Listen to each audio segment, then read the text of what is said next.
Le cercle RH est notre débat quotidien sur Smart Job pour parler, j'allais dire reparler de la génération Z avec des acteurs qui suivent ce marché, ces jeunes qui vont entrer sur le marché de l'emploi. Alors, qu'est-ce que la génération Z? Qu'est-ce qu'ils souhaitent? Qu'est-ce qu'ils revendiquent? Et comment, et là je me mets en contre-champ, comment les séduire? Comment vous, qui êtes recruteur, vous creusez la tête pour tenter de les faire venir dans vos entreprises? On en parle avec deux invités. Élodie Gentina, bonjour. Bonjour. Ravi de vous voir en vrai. Alors vous étiez revenu après physiquement sur le plateau, parce que vous étiez en visio, je crois, la première fois. Non, la dernière fois j'étais là. Vous étiez là, vous étiez même à cette place. Avec Jérémy Lamry. Exactement. Professeur associé à l'IESEC School of Management, conférencière sur la génération Z et auteur de plusieurs ouvrages, dont le dernier, dont vous allez nous rappeler le titre. Des aides consommateurs aux aides collaborateurs. Et j'en écris un nouveau qui sera publié en octobre 2023. C'est ça, vous l'aviez annoncé d'ailleurs, il est en prépa. Merci d'être là. Et puis Eric Gras est avec nous. Bonjour Eric, directeur de l'expertise emploi chez Indeed. Vous avez une vue du marché de cette jeune génération. D'abord peut-être Élodie, chercheuse, professeur, c'est quoi la génération Z? Parce qu'on avait tout à l'heure sur notre plateau le patron de la CCI France. Ils ont des jeunes en CFA qui font plâtrier, mécaniciens. On les rentre dans cette génération Z. Moi, j'ai quand même le sentiment, quand on parle de la génération Z, c'est un peu ces jeunes qui font des écoles de commerce, de belles écoles, et qui ont un peu le pouvoir, pour ne pas dire un peu la grosse tête. Je me fais un peu vieux en disant ça. Et qui ont comme ça des espèces d'aspirations un peu, pas utopiques, mais très revendicatives.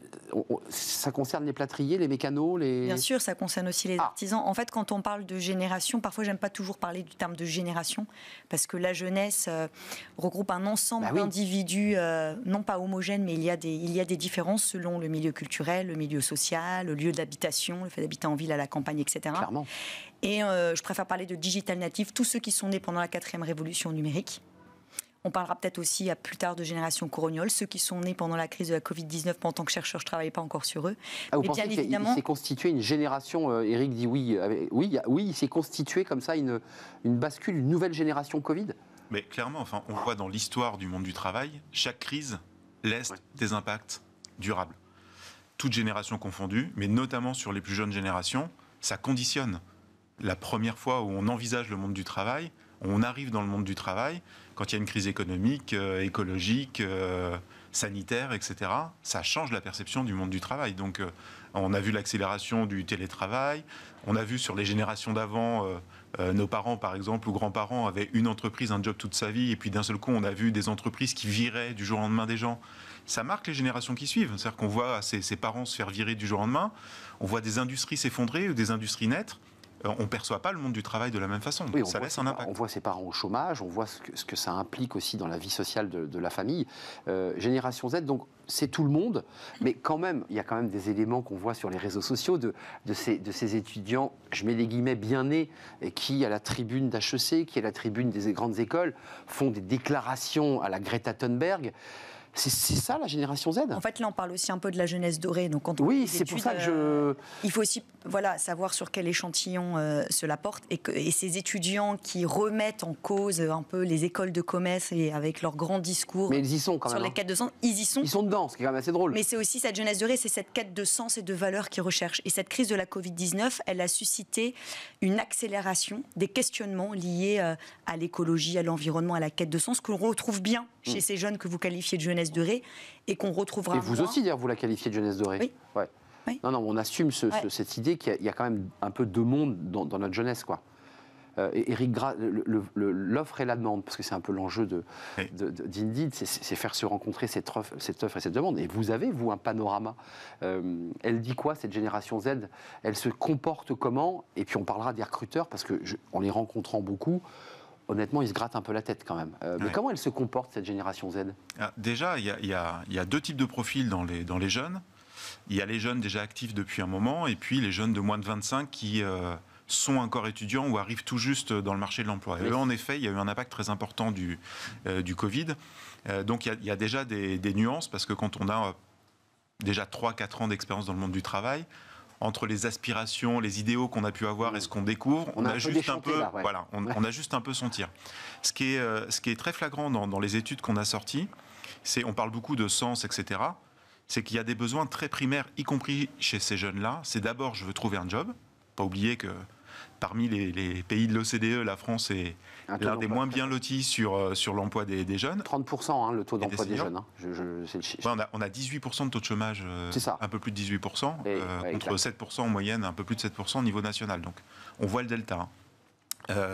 Et tout en rappelant qu'on arrive à un plateau, l'inversion de la pyramide des âges, donc il y aura de moins en moins de jeunes qui arrivent sur le marché de l'emploi. Donc je m'adresse à tous les employeurs, profitez-en, il y en a encore pour les faire bosser. C'est vrai.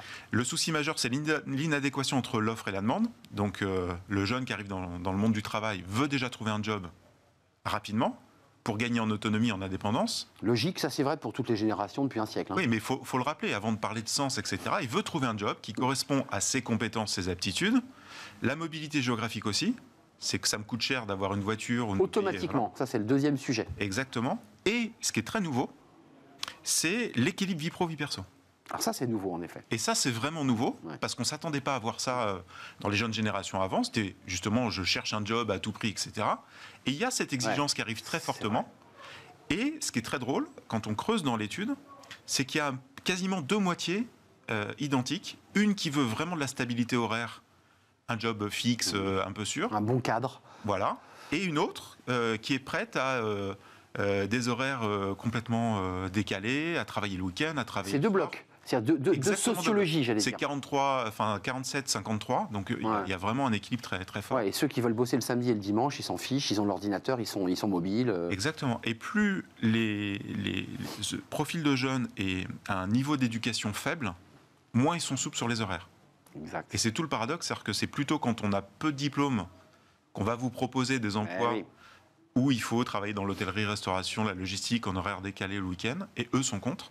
Et plus le niveau d'études est élevé, plus ils sont souples sur un travail asynchrone, des horaires décalés. C'est passionnant. C'est passionnant parce que ça ouvre le débat de l'hôtellerie-restauration où aujourd'hui on ouvre les bras aux migrants et à ceux qui sont devant le Conseil d'État. C'est ce que dit Thierry Marx. C'est très intéressant. Et puis des jeunes diplômés, ayant des familles, les ont accompagnés culturellement, se disent après tout, le monde s'est dérégulé, je vais être souple. Vous avez la même analyse ? C'est clair, et cette souplesse, ils la recherchent. Et aujourd'hui, il y a même des entreprises qui arrêtent de faire ce contrat d'exclusivité parce que les jeunes ne veulent plus s'engager pour une seule entreprise, mais ils veulent travailler en mode mission. Et ce qui est important, et je reviens sur ce que vous avez dit, c'est justement cette volonté de renouveler ses compétences. Donc la notoriété d'une entreprise ne suffit plus. Ils ont besoin d'apprendre, ils ont envie d'apprendre continuellement, tous les jours dans une entreprise qu'ils appellent une entreprise apprenante ou partageante. Ça, c'est un élément qui est extrêmement important. Et réussir pleinement sa vie, ça en fait partie. Quelle est la place du travail dans la vie de France? Arrêtons-nous un instant, parce qu'on évoquait la sociologie, les générations, les chocs qui transforment finalement ceux qui rentrent sur le marché du travail. Ça naît de quoi? Parce que moi, ça m'intrigue énormément. Alors, je me passionne pour la politique. Il y a eu des grands mouvements sociaux. Les révolutions industrielles ont provoqué des mouvements sociaux. Là, on n'est plus du tout là-dedans. On est sur des jeunes qui disent, pour certains, je veux un cadre. Pour d'autres, je veux déréguler, je veux devenir entrepreneur, je veux devenir mon propre patron, je veux avoir 4 patrons. Mais ça, c'est une révolution même par rapport au code du travail. C'est plus une notion d'impact en fait. C'est-à-dire que je rejoins ce que vous dites et on le voit encore plus fortement dans les jeunes générations, c'est qu'ils rejoignent un projet. Et notamment. Donc il faut leur vendre un projet, excusez-moi de rebasculer côté recruteur. En effet, je ne rejoins plus une entreprise comme avant. Ouais. Même si on travaille bien sa marque employeur, etc., ça sera Y. Par contre, tel projet dans telle entreprise qui va durer 3 ans, 5 ans, là, oui, et je serais fier, si on reprend la notion de sens et de fierté, de dire à mon entourage, je ne travaille pas juste dans telle ou telle entreprise, mais je fais ça au sein de telle entreprise, et mon rôle et ma contribution à l'entreprise et à la société au sens large, c'est ça. Donc c'est plus une notion d'implication qui est beaucoup plus forte qu'avant. Mais est-ce qu'il y a un enjeu politique au sens noble du terme? C'est-à-dire qu'ils sont en train de challenger tellement fortement les entreprises que même les entreprises revoient leur stratégie, ils ne peuvent plus faire de greenwashing, elles sont obligées de vraiment, quand elles disent de faire... Et c'est la notion d'impact. Et d'impact. Ces jeunes leur disent, mais vous nous mentez, j'irai pas chez vous. Exactement. Et quand il y a le premier baromètre qui est sorti chez Veolia, voilà, j'ai été présente, j'y ai présenté aussi les résultats avec un zoom sur les jeunes, 25 000 personnes, 5 continents. Et c'était des questions propres au réchauffement climatique et l'impact. Et on leur a posé comme question, grâce à quoi on va s'en sortir demain? Ils ont répondu, grâce à nous, en tant que citoyens, avant même l'entreprise. Donc on voit, l'entreprise doit se questionner et doit vraiment se poser la question, disons, les jeunes, mais voilà, les jeunes collaborateurs, mais les collaborateurs aussi, doivent être avant tout acteurs et protagonistes de l'histoire de demain dans l'entreprise. Et donc, c'est l'empowerment. Exactement. C'est-à-dire qu'il soit au centre, l'intrapreneuriat, les faire travailler en projet, mission, etc. Et vous le disiez tout à l'heure, je le redis, avec plusieurs employeurs, ce qui repose la question du rapport de contrat avec l'entreprise. Tout ça est une complexité pour le DRH qui dit, mais attendez, nous, on n'a pas prévu donc ça oblige à des transformations même dans la relation des DRH avec, parce que traditionnellement, on signe un contrat, on vérifie les avantages, on valide le salaire et puis l'affaire était close. Mais ça, c'est fini. Côté recruteur, parce que Indeed était venu sur le plateau et vous étiez venu, Eric, nous expliquer qu'il fallait quand même mettre des fourchettes de salaire, que vous êtes en train de faire bouger les lignes, que quelque part, à votre manière, vous aussi, vous dites aux entreprises, bougez, mettez-vous en mouvement. Elles sont en mouvement, les entreprises, elles se remettent en question ou pas? Oui, clairement, oui. Enfin, pour être honnête, après, à leur décharge, c'est compliqué. C'est-à-dire que les choses évoluent très, très vite. Donc, l'ensemble des fonctions RH, petites, moyennes, grandes entreprises, prennent conscience de ça. Après, il faut mettre des chiffres, des études pour appuyer ces données-là et donner du sens. Après, il faut changer les mentalités des patrons, les mentalités des managers. Donc, ça prend du temps. Et quand ça change très vite comme ça, à moins d'être au pied du mur, souvent, on laisse un peu venir, on fait des petits ajustements. Voilà. Donc, aujourd'hui, il faut agir beaucoup plus vite qu'avant, sinon, il est déjà trop tard. Et sur cette jeune génération, j'ai une phrase que j'ai en tête, mais ils ne regardent pas le monde d'avant. Ils regardent le monde devant. Mais ils ne le connaissent pas trop, le monde d'avant, finalement, quand on regarde objectivement les choses. On leur en parle. On leur en parle un peu. Le monde d'avant, ce n'est pas le monde d'aujourd'hui. Et ce qui compte, c'est en effet le monde devant. L'instant présent. L'instant présent. En quoi je vais contribuer demain à changer les choses à mon niveau. Donc, Élodie, il y a bien un choc de culture. Il y a les patrons, parce que vous voyez, on est quand même un peu dans une bascule de siècle. Il y a les patrons nés au XXe qui traditionnellement, ont fait grandir leur entreprise avec ce modèle-là. C'est quoi? C'est un choc thermique pour eux. C'est ça la difficulté. C'est que c'est deux mondes qui se regardent et qui ne se comprennent pas très bien. Même si certains patrons ont des enfants et qui, le dimanche à table, leur expliquent un peu la vie quand même. Il faut dire ce qui est. C'est ça. Et c'est ça qui permet aussi de les faire avancer. Quand j'accompagne les entreprises justement sur comment manager cette nouvelle génération, j'ai jamais été confrontée à des conflits générationnels. Parfois, c'est plutôt des problèmes de personnalité ou des problèmes liés à des styles managériels.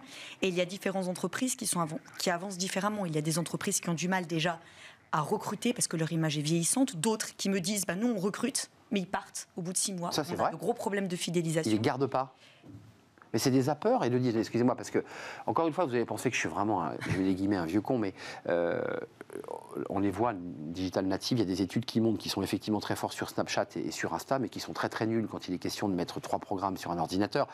Tout ça, on est un peu quand même dans des vues de l'esprit, en fait, quand on regarde bien les choses. Quand on les amène vraiment au pied du mur, cette jeunesse très très ambitieuse, elle n'est pas capable, entre guillemets, des patrons vous disent, moi j'ai des gens qui sont mal formés, j'ai des gens qui ont beaucoup d'idéaux, beaucoup d'envie, qui sont engagés sur l'écologie, c'est pas contestable, mais dans la réalité de notre travail, j'ai besoin de les former. Vous voyez, il y a un sujet quand même là.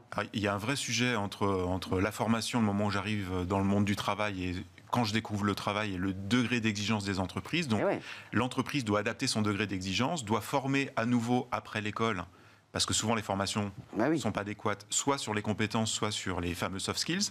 Donc il faut s'attendre à ça. Quelqu'un qui arrive, mais même quelqu'un qui a 45 ans, n'est pas opérationnel tout de suite, il faut qu'il apprenne les codes de l'entreprise, il faut qu'il s'adapte. Donc il faut s'adapter. Et une fois de plus, j'aime pas opposer les générations et mettre toute la génération Z dans le même panier. Selon le niveau d'études, selon le niveau d'éducation, de culture, etc., il y a des réalités qui sont différentes. Quand on dit qu'ils sont zappeurs, et consommateurs. Oui, 60% des ruptures de période d'essai en France, toute génération confondue, se fait à l'initiative du salarié. Donc c'est plutôt le problème de l'inadéquation entre ce que je vous ai vendu et ce que je découvre. Et c'est la loi de l'offre et la demande. Quand on est un jeune métier recherché et qu'on a le choix, en effet, si je découvre dans l'entreprise, en effet, dans les 6 mois que ça ne va pas, qu'on m'a survendu l'entreprise... Je traverse la rue, j'ai un job. Hein. Exactement. Mais pareil dans l'hôtellerie-restauration, si on reprend ces métiers-là, j'ai le choix. Donc, je zappe pas pour le plaisir de zapper. C'est juste que ça ne correspond pas à ce qu'on m'a vendu. Parce que quand je signe un contrat, le contrat, c'est on m'a fait des promesses et à moi aussi de tenir ces promesses. Au-delà de toutes les critiques que je peux porter sur cette génération Z, je suis peut-être un peu dur, mais ça a du bon, cette génération Z, parce qu'en fait, ça oblige les entreprises à se transformer beaucoup plus rapidement qu'elles ne l'imaginaient. La crise Covid, on l'évoquait, elles sont obligées d'accélérer, vous êtes d'accord? Il n'y a pas le choix, sinon elles ne recrutent pas. Le monde est plus complexe. Le défi est une chance et donc il faut être complètement optimiste. En effet, ça permet d'avancer et quand il ne faut pas rester optimisme, il y aura moins de jeunes. Dans 10 ans, il y a moins de jeunes. Non, mais soyons optimistes, mais sur une période courte, en fait. Bien sûr. Mais après, il faut aussi dépasser les clichés, les stéréotypes qu'on peut avoir. Et quand on parle, par exemple, du terme zapper, ça peut faire peur, mais on peut se dire aussi, mais tiens, le terme zapper, c'est aussi derrière, c'est diversifier ses compétences, avoir envie d'apprendre autre chose, l'apprentissage, se remettre en question. Agilité. En école de commerce, c'est ça, voilà, agilité, apprentissage en mode concret avec des entreprises. On n'est plus sur le PowerPoint qui dure 3 heures, uniquement sur de la théorie. Et en entreprise, c'est pareil. Non, mais voilà, ça nous permet vraiment d'avancer, de se remettre en question. Même les profs, même les écoles doivent aussi réinventer la nourriture que vous offrez à ces étudiants. Enfin, c'est vrai, je pense ça part de là, en fait. Et tout à l'heure, quand vous avez dit, voilà, ils sont très forts pour rechercher très rapidement de l'information, c'est vrai, mais ils ont beaucoup de mal à prendre du recul sur l'information recherchée, à l'analyser et à développer un esprit critique. Ça, c'est aussi notre job de travailler avec eux là-dessus. Et les autres générations, donc le mentoring, travaillons ensemble et analysons chacun les compétences des uns des autres. Optimiste, Eric, côté Indeed, c'est-à-dire sur cette rencontre entre un marché dont on nous dit qu'il est très tendu, il n'y a pas un patron qui vous dit, je parlais avec un responsable d'un Big Four qui me disait, sur des projets de M&A, donc de fusion-acquisition, j'ai 20 mains qui se lèvent quand il est question d'entreprise vertueuse, j'ai aucune main qui se lève lorsqu'il est question de travailler sur des entreprises qui le sont moins, qui traditionnellement sont polluantes. Donc c'est compliqué pour les entreprises. C'est plus compliqué, en effet. Parce que toutes ne sont pas vertueuses. Non, et on le voit par rapport à cette notion d'engagement, notamment sur la jeune génération, des grandes entreprises de l'énergie, par exemple, qui étaient très attractives pendant des décennies, découvrent quasiment du jour au lendemain qu'elles ne le sont plus pour ces publics-là. Donc ça, c'est nouveau. Dans l'étude qu'on a fait, d'ailleurs, ce qui était très intéressant aussi, parce qu'on a toujours l'image des GAFA aussi, qui attirent énormément les jeunes, on voit qu'aujourd'hui, elles arrivent loin derrière les PME, en premier.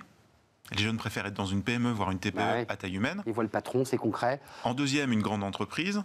En troisième, auto-entrepreneur, je me monte moi-même ma boîte. Et en quatrième seulement, des entreprises à grand nom. Et en effet, même dans ces entreprises à grand nom, si on prend l'exemple des GAFA, on l'a vu, il y a 6 mois, ils recrutaient des dizaines de milliers de personnes. Et il y a quelques semaines, quelques jours, ils en licencient tout autant.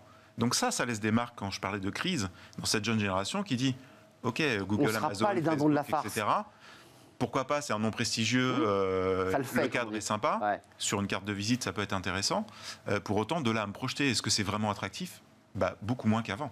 Conclusion, Élodie Gentina, parce que vous avez dans votre titre mis consommateur, collaborateur. Moi j'entends aussi que cette jeunesse, que je peux pointer du doigt parfois, elle ne veut pas être prise pour une imbécile. Il y a de ça. Ils ont compris la stratégie des GAFA. Alors ils y ont cru, parce qu'il y a beaucoup d'étoiles et de paillettes. Et puis finalement, ils vont faire des choses plus concrètes, plus réelles. En fait, l'important pour moi, je pense, et d'ailleurs ils nous le disent, c'est davantage les reconnaître comme acteurs dans l'entreprise. Et même si, aujourd'hui, ils n'ont pas envie de travailler dans ces grosses boîtes GAFA, etc., parce qu'ils disent, elle pollue, elle ne respecte pas l'environnement ou d'autres choses. L'important, c'est de dire, on est authentique. Ces entreprises se disent, OK, on est authentique. Et comment vous pouvez nous aider à travailler là-dessus ? Via, par exemple, vous faites partie de Shadow Comex, direction d'entreprise, être acteur, comment on peut travailler demain, l'entrepreneuriat, pour progresser sur le style de management. Patron d'eux-mêmes. On part vers ça, en fait. Oui, entreprise beaucoup plus collaborative, en fait. C'est ce que veulent l'ensemble des salariés, d'ailleurs, encore un peu plus, une fois de plus, cette génération, mais ça touche tout le monde, c'est que je vais être partie prenante dans l'entreprise, je vais être considéré comme un individu à part entière et pas comme un tout au sein d'une équipe. Et ça, c'est la vraie tendance qu'il y a aujourd'hui, très forte. C'est en effet, je veux choisir une entreprise qui m'inclut, qui m'implique, qui me reconnaît. Et dans laquelle je sois reconnu aussi. Absolument. Parce que la reconnaissance est souvent dans les classements psy un élément fort de la demande des salariés en général et des jeunes. J'aimerais bien vous faire rester sur le plateau parce que la rubrique qui va suivre va vous passionner, c'est laisser les salariés voyager pour les fidéliser. On est en plein dedans, entreprise de tech et ses fenêtres sur l'emploi. Ça vient un peu prolonger le débat qu'on vient d'avoir. Là, c'est une manière de fidéliser puis de donner envie à ceux qui ne sont pas encore rentrés dans cette boîte, peut-être d'envoyer leur CV. C'est tout de suite, ces fenêtres sur l'emploi.